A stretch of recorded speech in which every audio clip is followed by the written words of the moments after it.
Hello, my Built for 1000 Nation. How's everyone doing today? Hopefully everyone's having a great day. If not, I hope it gets better from here. We are back with another Watcher. This one is titled The Deranged Arsonist Who Filmed Their Own Crime. Mystery Files. I love Mystery Files. I love that we're back on Mystery Files. Whew. So good, so good. All right, I'm excited to go ahead and get into today's story. If you guys are excited as I am, go ahead, turn them lights down low, put on something comfy, cup with someone special. Let's get mysterious.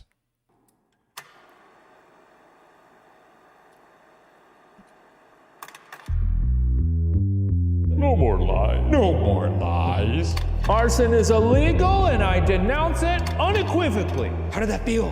How did it feel? How did it feel? Welcome to Mystery Files, where we take a deep dive into cases that span from the creepy to the truly bizarre and everything in between. I'm Ryan, and today I'll be forcing my colleague Shane to hear all about the alarming House on Fire tapes. And in the end, you'll have to decide, I don't think I've ever heard this. Holy shit, I'm excited as fuck. if the mystery is solved, or if it's simply a mystery. I love hearing things I've never heard before. Oh, it gives me the goosey bumps. You see? Goosey bumps. Ooh.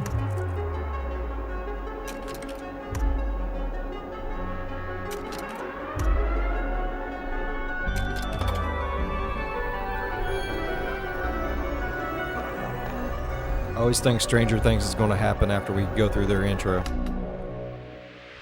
You seen about this? You heard about this? I've never heard of this. No, I haven't either. Every time Yeah. You have some fun? Did you hear about this? You seen about this? No. Yeah. That's on fire. No, going on context clues. Yeah, you could gather a couple key things. Let's actually test that investigator mind right at the top here. House, Yeah. fire, tapes. So there's a house that's on fire. There are tapes. You have aced that test. I'm very proud Is of it just tapes of a house burning and people being like, ah? you. No. Okay, Is it I don't want tapes to of hear that. I don't multiple enjoy houses? that sort of thing. But you're not here to show me snuff films in the basement, are you? No, I'm here to show you something special for my own collection. Okay. Oh, another one of your stag films? That's right. Hey, why don't we go ahead and pop it in?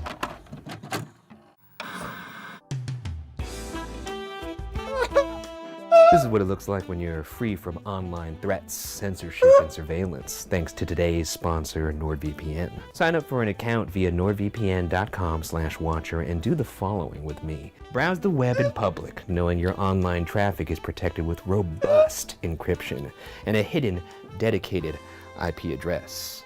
The threat protection feature can scan files as they're being downloaded from malware and warn you about dangerous websites where such files are usually found. I think this one's okay. Don't you?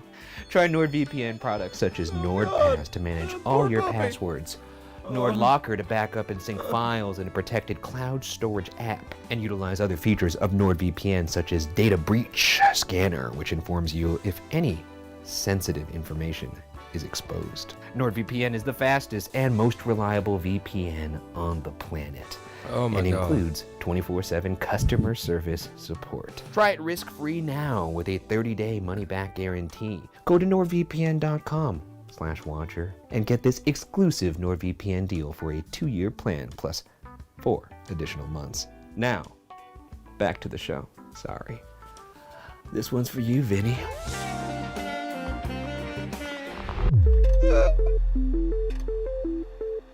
As Alfonso Lua's car overheated on the blistering summer day of August 15th, 1989, he pulled off of Interstate 205 near Stockton, California. Alfonso and his son Hector examined the car, but had no luck fixing it. As they trekked down the road to find a house with a phone, Alfonso and Hector spotted a camo jacket. Crudely sewn on was a military-style patch of a key crisscrossing a torch and a lightning bolt. While examining the jacket, they found multiple cassettes of heavy metal music and an unlabeled videotape. Before moving on, they took the videotape with them. When they arrived home, Alfonso and Hector inserted the VHS into their VCR. Nothing could have prepared them for the disturbing images they would see when they pressed play. Let's take a look. Look at the fire. This is my daughter.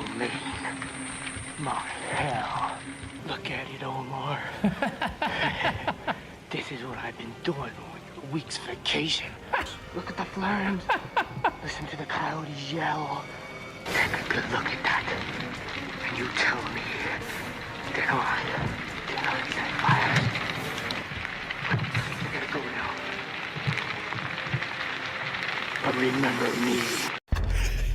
Pretty good. So this guy obviously That sounds was pretty fun. gleeful when he's setting fire to this house. And I, curious about the psyche of this man, want to get a taste of that Who's euphoria Omar? that he's feeling.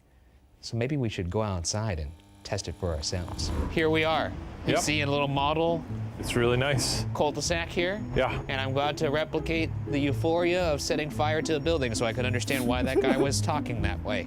Hold on, it's a little windy out here. Okay. I might need that torch.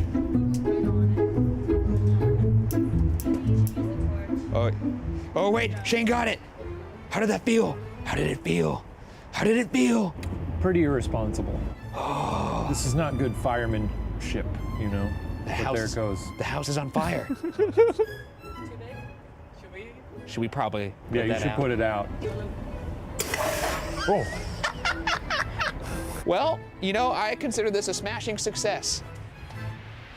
So, what'd you think, right? it was really fun to use a fire extinguisher. I've never Pretty actually good. done that. Anyways, let's move on. Believing that the demented voice on the tape had set the fire, the Luas turned the video over to the authorities.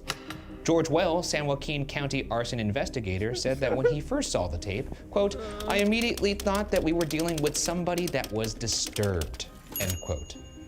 No shit. Yes. Yeah, that shit. person is not in their right mind. No No, fucking way. I think we're dealing with just a funny guy. He sounds too I could funny. play the tape Play- again Can for we you. do it one more time? All right, you want to hear it again? Yeah. Look at the fire. This is my domain. That's Yeah, let's invite that guy over to Thanksgiving dinner. That sounds this great. is my domain, my hell. Pass the gravy. It's very theatrical. You It know? I is. think the fact that you think that says a lot. The captain of the I mean, I kind of agree with Shane. Like, dude seems a little over the top. A lot over the top. It's my hair. California Department of Forestry, Frank Curry, was haunted by the video. He said, quote, "I've never run across anything as eerie as this tape. It frightened me. As a matter of fact, I thought about it that night when I went to bed." End quote. All right, dude. Look at this guy. Look how scared he looks. Were they able to? Well, maybe we'll get into this. guy. Were they able to identify where the burn took place? Like where this actually happened. Where the video was filmed. I mean, yeah, that's kind of what the mystery getting is. into that? This mystery files. I thought the mystery was, who is this? I wasn't sure if the mystery was. Two-pronged, perhaps. So we got a two-pronged mystery. That's right. Oh boy. What'd you say? Nothing. Curry watched the tape hundreds of times as they attempted to determine the location of the fire. Few new details emerged on the tape. The arsonist claimed that the year was 1988. Commercials on the tape seemed to verify this. Fire engines came onto the scene, so they knew the fire had been reported. But from where? Oh, so it's a long tape. We just saw a little bit of it? Saw a little bit. I mean, we saw the abridged. We didn't see the director's cut. The low quality of the video made it impossible to determine which fire department arrived on the scene. When a county arson investigator went back to where the tape was found, they were shocked to find the camo jacket exactly where it had been left. As they examined the jacket for evidence, they discovered a wooden pestle and a ceramic skull. Cool. Complicating their search, Highway 205 is near several major highways. It was possible this tape wasn't from Stockton Damn. or even California. It could have been from anywhere in the country. Just because like it was found in Stockton, California, doesn't mean it was actually in Stockton, California. This is on a highway, so it could be, you know, someone from Louisiana or something like that. Throwing the shit out the That's car. up there by the bay, huh? Yeah, that's the Bay. Okay, seems like a nice part of the state. It's where the Zodiac killed a bunch of people. When it became obvious that the fire on the tape was not one he had investigated, George Wells distributed the video statewide. It made its way to Woodside Fire Captain John Deranged in San Mateo County. Deranged was part of a task force investigating a series of arsons about 80 miles west of Stockton in Redwood City, California. Redwood City had once been a small farming town, but in 1987, that was changing. Seemingly overnight, a series of large affluent homes were built throughout town. Resentment exploded. 11 fires were set to homes that were under construction. 7 of them burnt to the ground. Nobody was hurt, but there were millions of dollars in damages. In some of the homes, graffiti littered the wall with the words, "Please no more houses," and neighbors revolt. You get that? It was like the Riddler. No more lies. No more lies. Woodside Fire Captain John Deranged believed whoever was setting the fires was just getting started. He explained, quote, "Experienced arsonists, number one, they don't leave clues, and there were a lot of things left at the scene that indicated to us that juveniles were involved," end quote. Paranoia set in. Neighbor was accusing neighbor. Got ourselves a little bit of a witch trial brewing here. Yeah, you're really selling this person to me. If this person's just going around burning down McMansions? Nobody's living there, it's just these big ugly houses? You're a demented man, you know that? I mean, nobody's getting hurt except for... What year were you born? Developers, 86. I could see it. I could see it too. If I were around that area in this time, I might be doing this. All right, kind of incriminating thing to say on camera, but... Now, I want to be clear. I don't support arson. Arson is illegal. That's an illegal thing to do, to set fire to a place.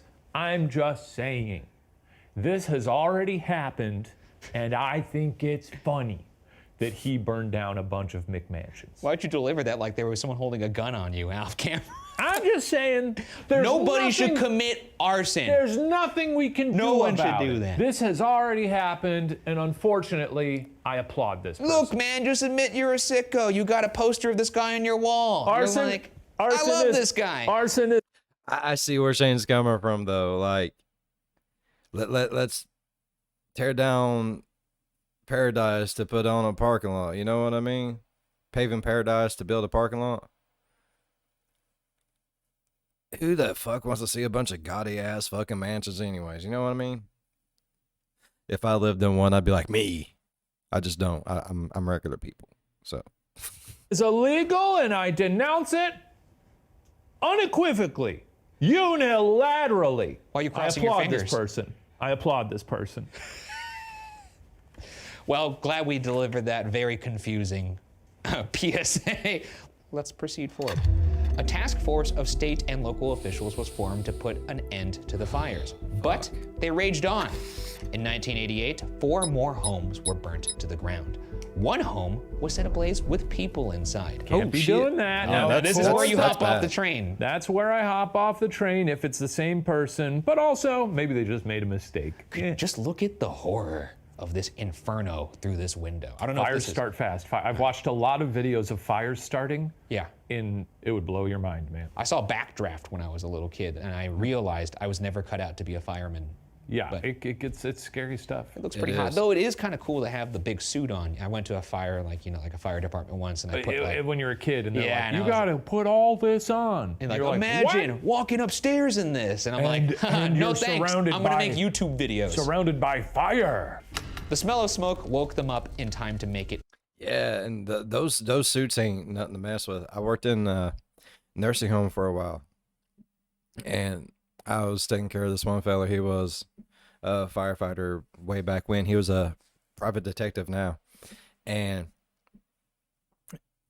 he had burns all up and down his arms because, like he said, yes, your suit will protect you, but if you get the least little bit of moisture inside of your suit with those flames, it about boils you alive sometimes. He had like scars all up and down his arms from where like water would get down inside of it, and it would just start boiling and burning the shit out of him. It's crazy shit. Out alive. Dylan just confessed, quote, "We kept up the patrols and the nighttime surveillance work, but we were still unable to find anybody that was responsible for setting these fires," end quote. By 1990, they had no leads. The task force dwindled to only a handful of people. The embers went out. The case went cold.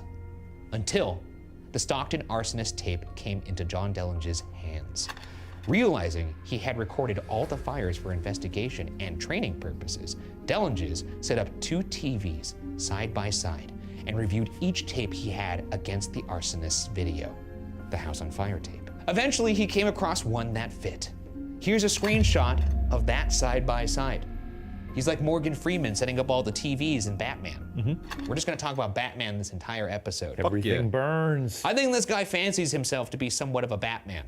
A Robin Hood complex, if you will. Vigilante. Burning only rich houses. Yeah. The date of the fire was August 15th, 1988, exactly a year before the tape had been found. By comparing a lamppost, power pole, and trailer, they verified that this was the fire from the video. When they returned to investigate the scene of the crime, Deranged discovered something that sent chills up his spine. You ready for this? Ice? You've been warned. You got one. You get one for the The episode. opposite of fire would send chills up his Yeah, I know. spine. I was just trying to set up a reveal because he discovered something that was like, damn, that's creepy. You ready for it? 'Cause it's creepy, man. Oh, yeah. Get this. Okay.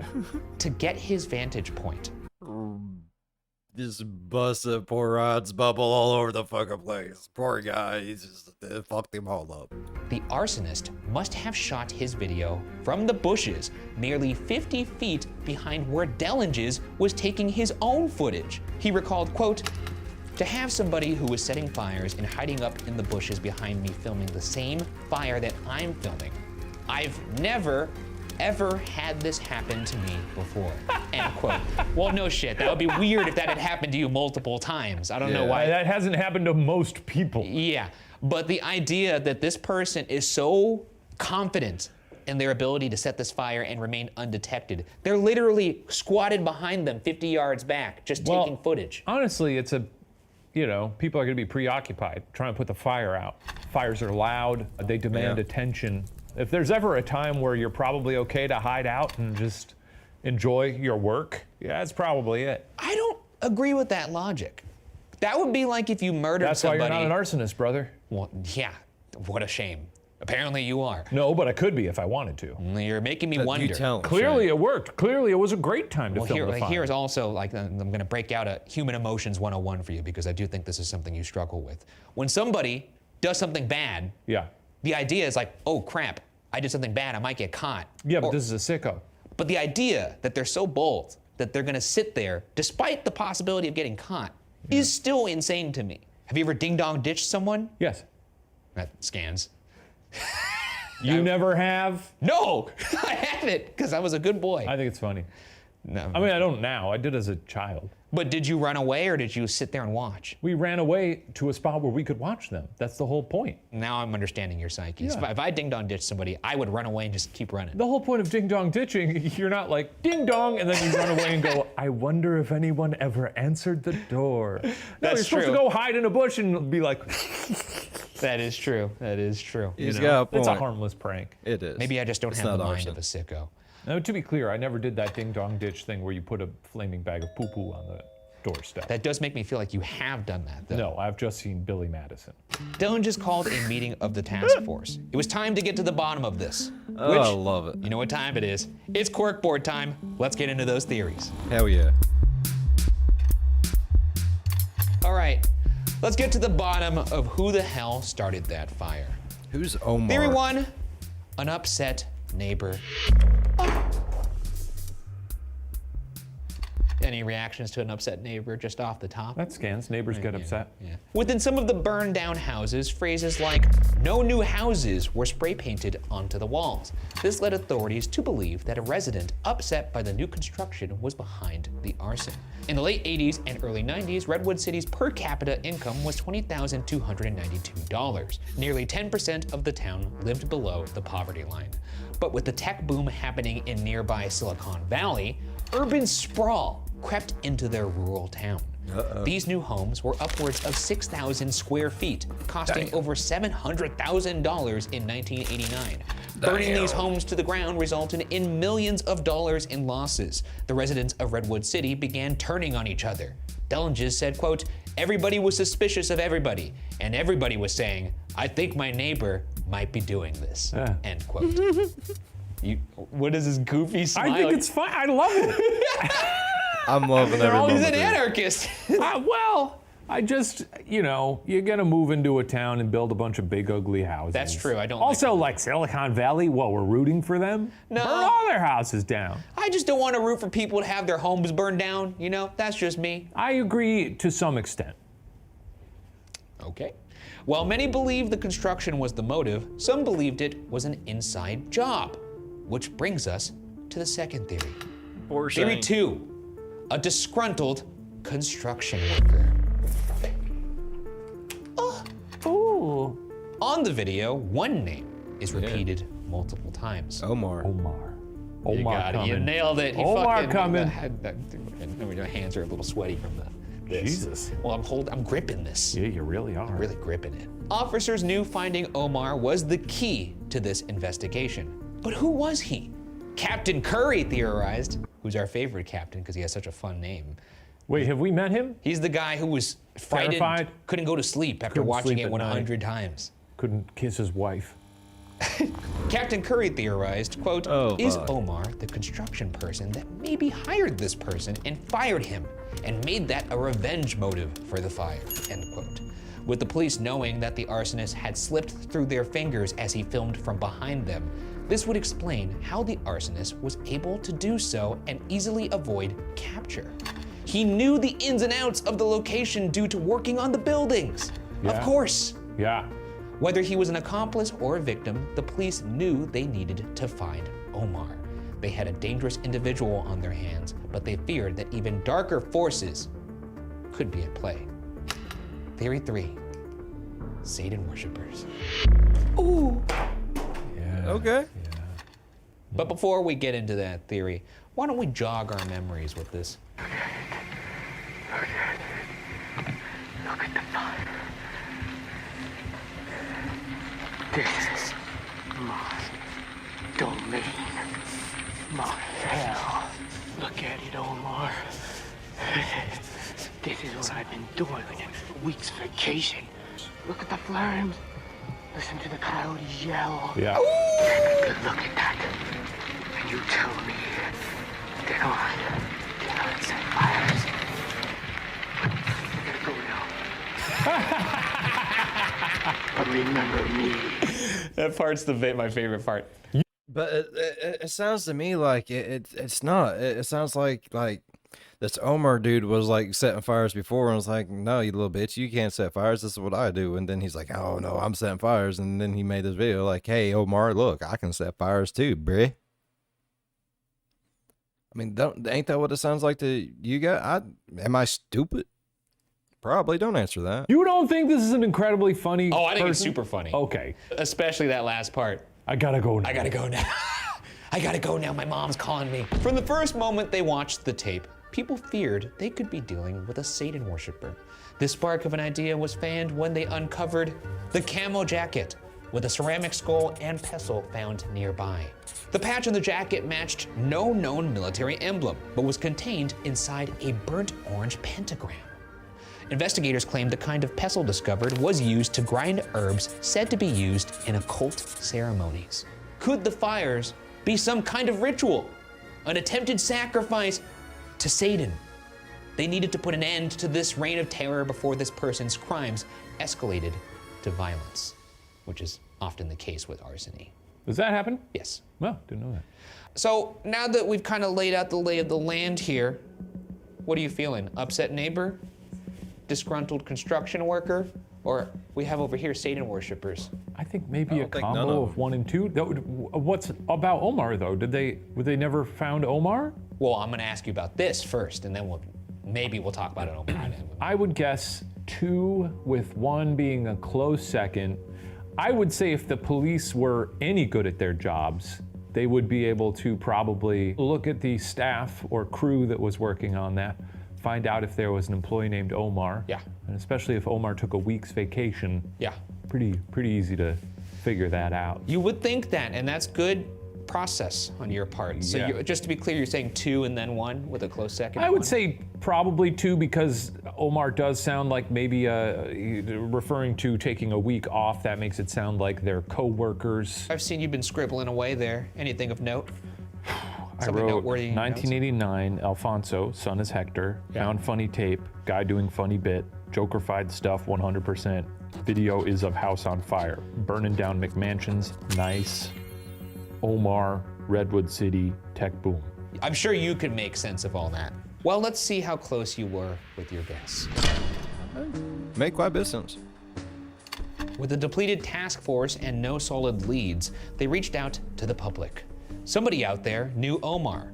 If they could find Omar, they could find the arsonist. So they turned to Unsolved Mysteries. The legendary television program hosted by Robert Stack aired the story on September 19th, 1990, bringing worldwide attention to the case. You've seen the show, obviously. Robert Stack. That's right. Minutes after the episode ended, the phone started to ring off the hook. They received 1,800 phone calls from Canada, Australia, and throughout the US. One of those callers was Doris Lance of Redwood City. Across the street from her lived a 17-year-old boy that she believed would be of interest to them. His name was Omar. Omar. Investigators approached the teenager, who initially claimed to not know anything about the fires. But when he was brought into the police station for questioning, that story changed. The teenager claimed to have seen the tape for the first time on Unsolved Mysteries like everybody else. But when he saw it, he knew he was the Omar the video was seemingly made for. That's exciting. All right, we're getting somewhere now. I like it. This case. I'm excited to know what this person is like. Would you say this case is picking up heat? Yeah. Well, yeah.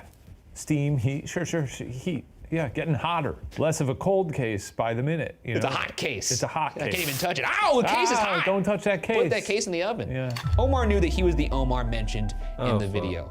But who was behind the tape? Who's the person speaking? Omar claimed it was his 19-year-old friend, John. While they had John's house under surveillance, John's garage caught fire. As fire captain, this gave Deranged the opportunity to investigate. What they found disturbed them. Mutilated animal parts from what appeared to be sacrifices, a cutting table, and large knives covered in blood. Scrapbooks of newspaper clippings about the arsons. Multiple videotapes, some with news coverage on the fires. Others with short films which were focused on satanic messages. So, just a little recap. You whiffed it, buddy. You whiffed it. It was number 3. It was one of the 2 that you did say. Yeah. Are you still a fan of this guy? I mean, outside of the animal stuff, yeah. You're down with the satanic messages and the. I mean, I don't give a shit if someone worships Satan. That doesn't make them a bad person. What about them putting up a shrine That's true. of themselves about the I mean, they're proud of the work they've done. I get it. Yeah, that's true. I guess be proud of your work. I mean, I could probably do a better job at that. The animal parts look bad. Of course, don't harm animals. You could, of course, see how this is just one stepping stone along a road that's going to lead someplace much worse than this. I guess, yeah.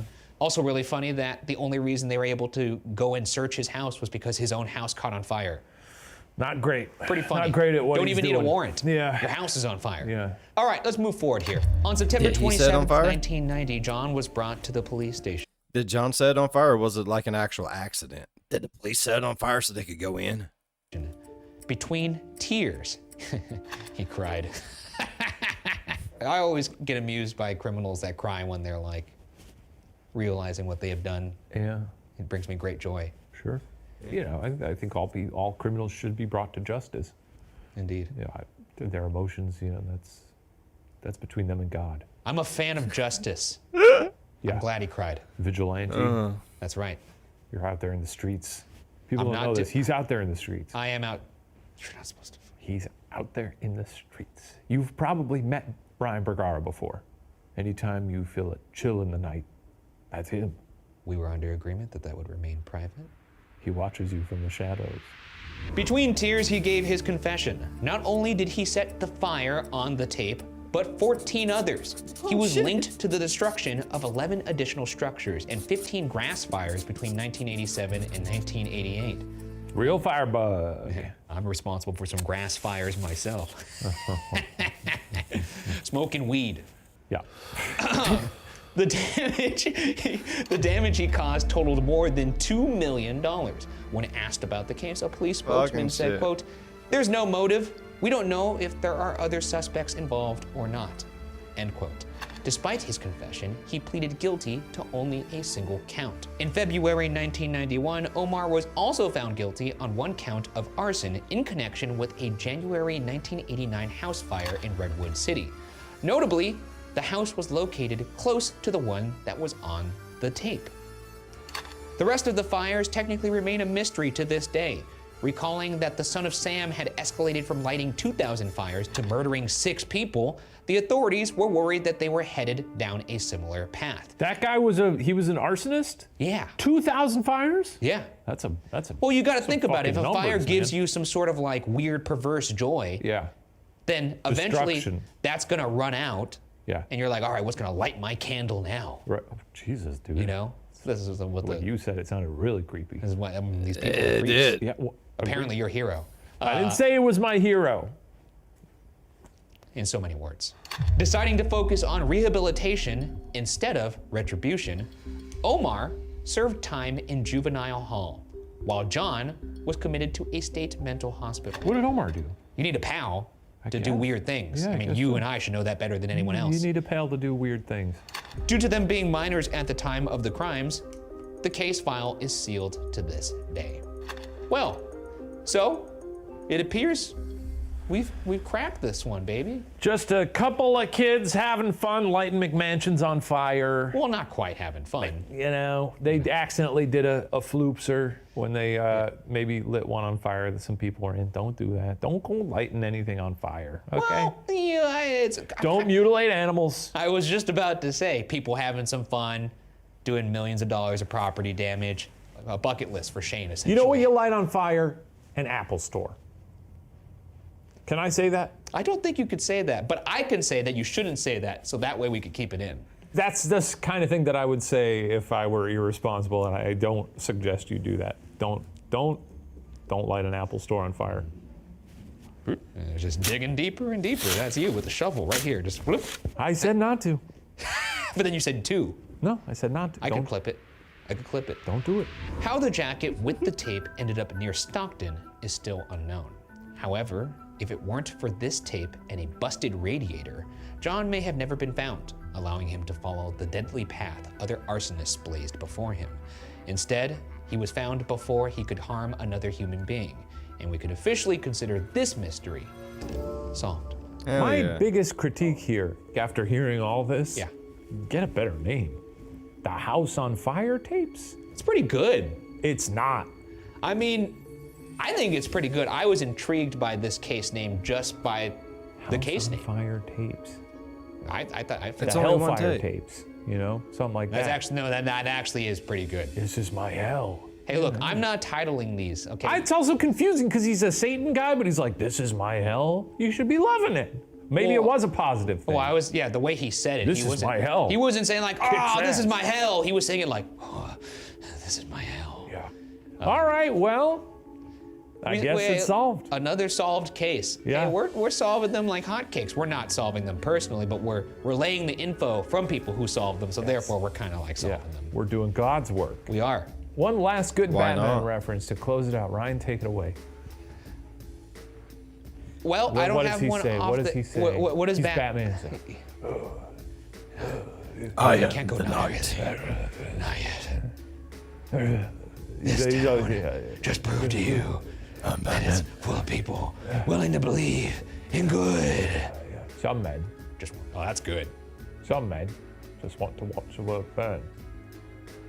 I was in Burma. He's good. He does good cane. He I was in does. Burma. All right. See you next week. everybody. Yeah. Let's get out of here. Who would have thought that we would have scale model Oh, work on Mystery shit. Files? That's fucking. That was. Oh, that was so fun. Oh, the dude was stupid. Why did Omar get in trouble too? Like, was Omar going around doing shit too? I mean, if someone says my name in a video and was like, "Yeah, fuck you, Omar," and then I'm in a juvenile detention center because no, man, fuck you. Why Omar? What Omar do? Was Omar burning down these places too? I don't know. I really enjoyed today's video. If y'all enjoyed today's video as much as I did, please go down there, leave a thumbs up. And while you're down there going over, slap that subscribe button. Become part of the Bill for 1000 Nation. We do some crazy shit here, bro. And if you want to know when that crazy shit happens, ding that bell. It might work for you, it might not. But if it do work for you, jump in on one of my premieres, go over on the live chat and be like, hey, Bill, I got dinged so good. Leave a like and dip. That's all you got to do. As always, be good to one another. I'll see you in the next one. Bye-bye. How was your vacation, Omar?